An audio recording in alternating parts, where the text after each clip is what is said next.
What's going on, you guys? You watching your favorite podcast? JB, I forgot the name of it. Necessary Knowledge and Nonsense. We have a special guest today. Oh man, Bryant Waves. Yo, what's up? Thank y'all for having me. Thanks for coming through. And today we'll be talking about his music and all the other good stuff. Starting off, what first inspired you to even jump into this field of music right now?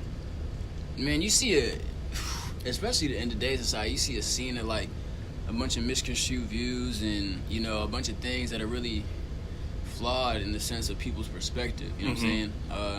What people value. You know what I'm saying? You grow up seeing, especially as a young black man, you grow up seeing things like, you know, you want the chains, the whips, the money. You know what I'm saying? It's all you want. So it's like, it becomes a mind thing. You know what I'm saying? After that, that's all you see growing up. You don't see nothing about lawyers. That's real. You don't see nothing about judges, politicians. The thing that's really going to change, just see things like being a rapper, being a basketball player, being a football player. So, like, really, I feel like it was the best way for me to get a message across, one, about who I am, two, about what I believe, and also changing someone's perspective on, you know, like, you ain't got to value all that stuff. You can do more than that, you know what I'm saying? You can be more than that. You don't have to sit there and focus on, money isn't everything, you know what I'm saying? And I was actually listening to Big Chris' album. It was dope. Bury Me in Gold was the one that stuck with me too, because like you can't take none of that stuff with you. Everything is like a material possession that's been given to you to distort your vision, to distort your outlook, to change your views, to mix everything up. So I mean, just trying to set that thing straight and veer away from that, because I feel like as a society we really going down the wrong path with that. You know what I'm saying? Trying to change. So what kind of music do you listen to? Well, first of all, what kind of music do you make? And then second, what do you listen to? So really, and it's funny that you say what kind of music I make, because it's like I'm really a rapper at heart. And my the CEO of my label, Self, he always tell me, he's like, look, it's great to be a rapper, but eventually people ain't gonna want to hear that no more. So it's nice to be. It's a difference between being a rapper and an artist. Being able to take rapping and convey it to a story. So really, you know, I started out rapping. But now I'm still working on my craft, you know what I'm saying? I was trying to perfect it and whatnot. So really, I would just say versatile, really. You know what I'm saying? Just trying to do it all. I'm not trying to stick to one lane. I know you see like the greats like Kanye, Cole, Jay-Z, you know what I'm saying? They all, Kendrick especially. This last album, he was like singing like his own hooks, everything. He murdered it. That's you know real. What I'm saying? So like, my favorite album of the year too. Yes, by far. Like trying to mix it up and do everything is really my goal, you know what I'm saying? Not get confined to one lane. That way I can kind of reach every type of audience. That's very real. But when it comes to music I listen to, it's really everything. Because eventually, like sonically, I can pick up on different things and pay attention to what other people are saying in a different genre, how they're saying it. You know what I'm saying? The message that they're conveying. And then you also get like a different feeling for it too as well. Because each genre really has its own feeling to it, you know what I'm saying? And each artist can take you to a different place in life, you know what I'm saying? Where you were, where you're at, where you're trying to go. So by being eclectic with the music selection, you know what I'm saying, allows you to do a lot of that. It's really just for growth. So. Got you. All right, say you on your deathbed or something like that. You got about 2.5 hours to live, right? So you got time to listen to 3 albums. What are those 3 albums? Oh my God. JB coming through, man. It's 3 albums, bro. I know that's a tough question. Dang. I know people gonna say something too, but look, I gotta listen to Take Care. I gotta hear my take. I gotta hear. It's a classic, Josh. Hey, say whatever you want to say. It's a classic. Everybody loves Take Care. I gotta hear Take Care. It's sophomore year of high school, bro. I gotta hear it again. But honestly, I know it's gonna come from Jay-Z, because I really like 444. And then to be honest, I'm probably gonna go back to listen to Cole's 2014. Because I feel like that was his. Not like he's not always been like the same person, but I feel like that's when we saw Cole grow up real quick. You know what I'm saying? You saw him. You could really feel the emotion that he had, in that whole entire album front to back. What Josh is probably pre 2003. So like I wouldn't be all hip hop. I would listen to this artist called Jack White. I would listen to his album called Lazaretto. I would listen to that. I would listen to. He's a music. I gotta do one hip hop album, so I gotta do maybe a Tribe Called Quest last album, because they have like a lot of musical like variants in that one, and then Off the Wall by Michael Jackson. Like there's like 3 different moods. to go out. Yeah, no, I hear you. That's tough. That's tough. So like, all right, bro. So when you make your music, right? Who produces it for you? Is it like you going on SoundCloud, you buying beats, or what? Nah, so I'm actually signed to a label, Rain FMG. Y'all go follow them on every social media platform. But got you. Really, Self has, that's the owner of the label, and he's been in it for 20 plus years now. You know what I'm saying? So like, he started when he was a teenager. You know what I'm saying? With the Warner Bros. He helped produce Racks on Racks. Also, we got another producer that did Love Yours too on J. Cole's album. Oh wow.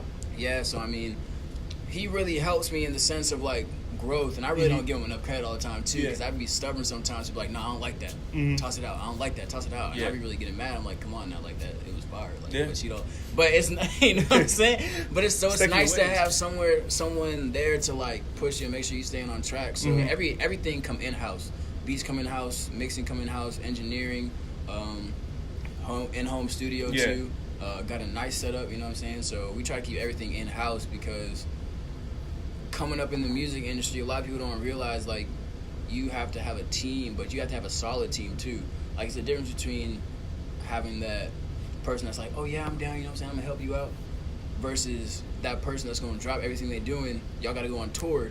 Now you're out, you know what I'm saying, going to the road. Yeah. Because we're about to leave and go, we're about to start up in Maine and work our way back down too for like a tour. Yeah, so it's like the whole entire East Coast. Yeah. Wow. And it's like, so how do you prepare yourself to get on stage?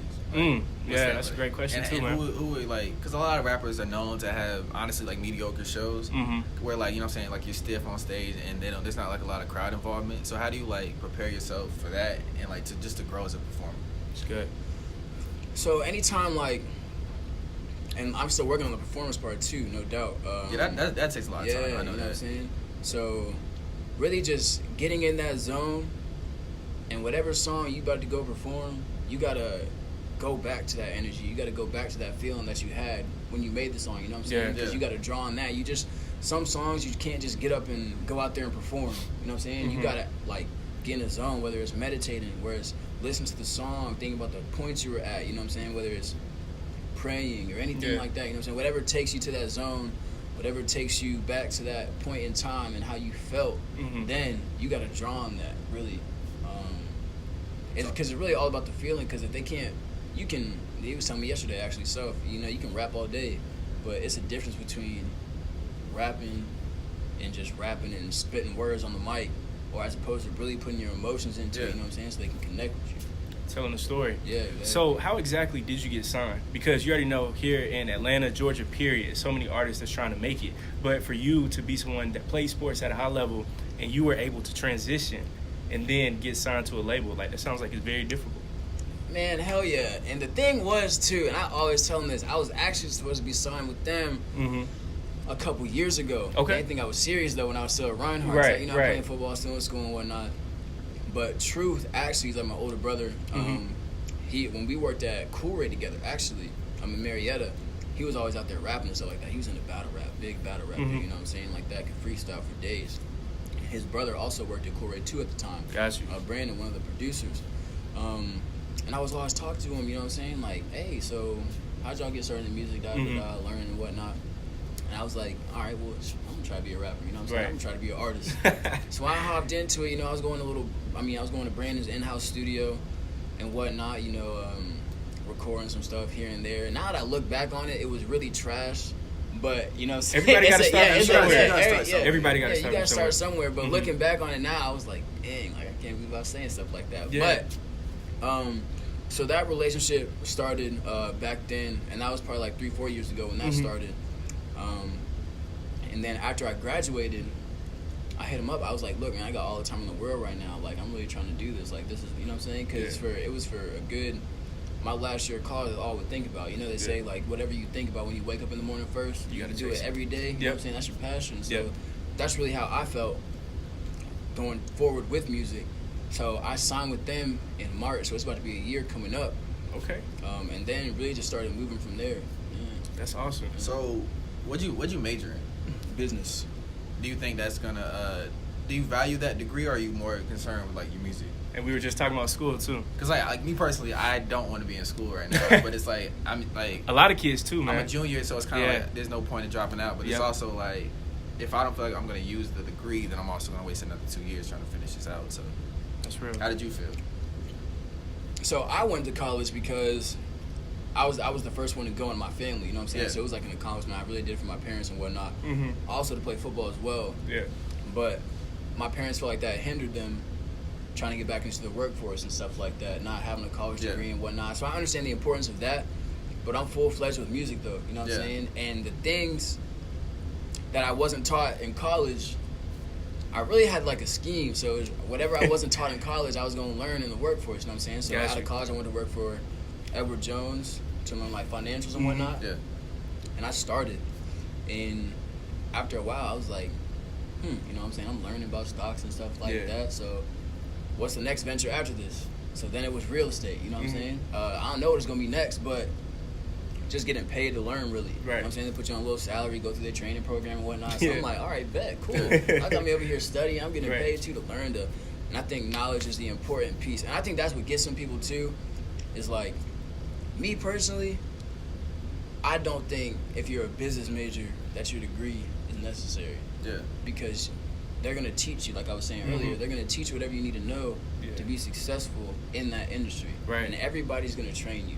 But, like, you know, things like if you're an accountant or psychology, sociology, things like that, you know what I'm saying? You need that specific degree. So I think it really depends, but I also think, too, some people aren't meant to go to school. Yeah. Like, you got a lot of people that's really thinkers and, like, innovators. Yep. But because from a young age, school doesn't teach you how to be an entrepreneur. School doesn't teach you how to be employees, pretty much. That's all what it is. Exactly. It's like, it's just a big game where they just raise you to be a pawn, you know what I'm saying? You hear that, Mom? I know. For real. And it's crazy, too, because it's like a little side note, but I was in the office the other day and this lady came in and she was like, the way that she spoke about the job and the way that she spoke about her boss and the way that she spoke, I felt like I was talking to like a new age slave. Like she wasn't happy.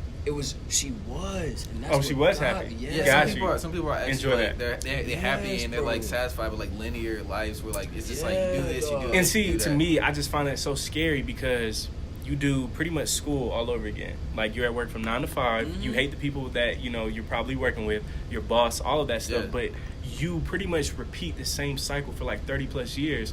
And then you retire just to sit at home and die. Yeah, and if you're lucky if you live that long, like I'm saying, that's real. One from of my, stress one and things of my like aunts, that. like she started off working at McDonald's as a cashier. She eventually ended up owning like 3 McDonald's, but by the time she had money, she died like 5 years later. Like she wasn't old, but she was like 65 or something. She died because of health problems. But it's like, what was that for? So speaking on that, you being an artist now, are you trying to inspire people to like break free of that or of this same cycle now?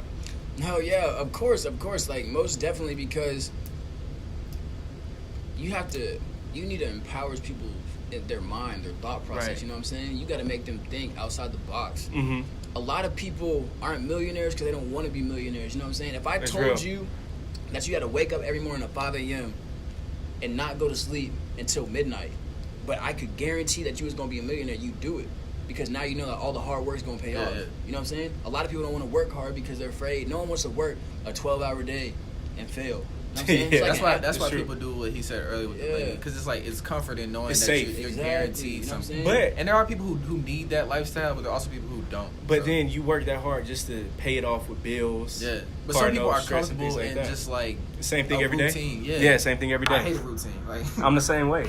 But like life is just way too short for that. It is, but you know, some people value certain things, and that's real. But I think, and I always have this conversation with my parents. They don't like it, you know what I'm saying? But whatever. It makes them uncomfortable. Let's talk about that real quick. Why do you think our parents are so like me personally, I'll be like the first person in like my immediate family to not go to school and finish. Like, my aunt's a federal judge, her husband's a doctor, my dad's like a chief investigator. My mom has like I'm just the one. By the way, bro, his house is huge. He bugging on the whole system. Yep, exactly. And it's just like I respect what they did and like the linear path they took. But for me, I've always been a little bit different in each of them, and it's just like I have like ideas and things that like I need to experience life to like, you know what I'm saying, fulfill, not just, you know what I'm saying, not just this process. Same thing going over work. and over again. Got you. I would say that our generation is like more like free spirited in a sense, you know what I'm saying? But I also think that we don't value the things that we have at the same time. Yep. Like even things like being able to go to school, being able to be a doctor, being able to be, you know what I'm saying? Things like that, that they valued more because when they growing up, it was different, you know what I'm saying? Go to school, yeah. get a job, start a I think family. it comes from, like, so our grandparents grew up in the civil rights era, most likely, most of us. Didn't have anything. Yeah, and it's like their kids were taught based Steps. off their ideas of like you got to do this because there's no chance for you in the world. Right. And then now that our parents are comfortable and they've made it, and we're kind of like, I got like something to fall back on. So like, you know what I'm saying? Let and see, I would say for us, it's actually tougher because when you see people like Lil Pump, Lil Yachty, people who are like mediocre rappers, but it's saturated. like they're not going to school, but they're making more money than me, and I'm in school struggling right now trying to do this paper, these assignments, extracurricular activities. But then it's people who's making all this money and they're not good at anything. Like that's it. Like Lil Yachty, YouTube I met stars. him. He's a cool dude and all that, but like, dude, he's not a good artist. He's not talented. His process is probably just like. No, there and mumble, and look, like, no disrespect to him at all. Nah, he's but a cool dude. People like Logan Paul, Jake Paul, millionaires off of making videos and posting it on YouTube, not going to school. Like the scope for like opportunity has widened so much. It changed everybody's idea and It's perception. like, why would we want to focus on such a small thing? Right.